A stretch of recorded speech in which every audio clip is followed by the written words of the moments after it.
Ces objets ne sont pas reconnus comme de l'art pendant toute une partie, pendant tout le XIXe siècle en fait. Ce sont des objets qui sont des témoignages pour les gens qui les collectent et les gens qui les mettent dans les musées, forme de témoignages de cultures différentes. C'est l'autre représenté par ces objets.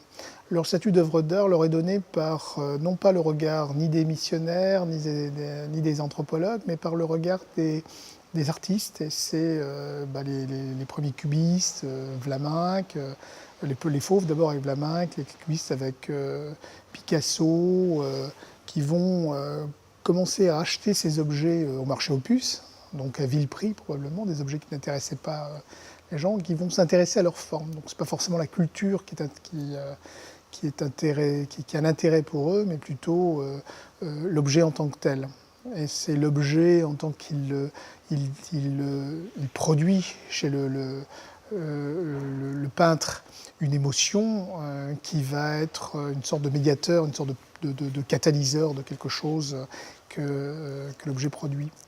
Et donc on a des premières collections, on a quelques images de Picasso avec ses objets Canaques, où il avait aussi des objets du Vanuatu, mais des objets Canaques, ensuite avec les surréalistes également, hein, quelques objets qui sont collectés par Breton, etc. Enfin qui sont achetés par Breton, ils ne sont pas collectés, ils sont achetés en Europe, puisque ces gens ne font jamais le voyage de la Nouvelle-Calédonie ni de l'Océanie.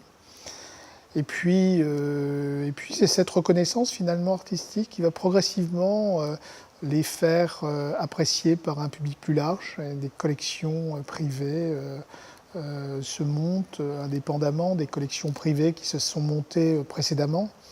Au XIXe siècle, au moment du développement de l'archéologie, de l'anthropologie comparée, les objets Canaques arrivent comme des témoignages d'une forme de technologie, d'une forme d'humanité, et rentrent dans des collections de comparaison.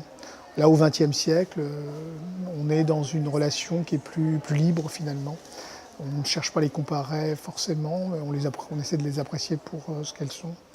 Et c'est ce qui leur destin à l'heure actuelle, puisque ces objets continuent à être présents dans les musées, mais aussi présents dans les ventes qui sont réalisés, les achats.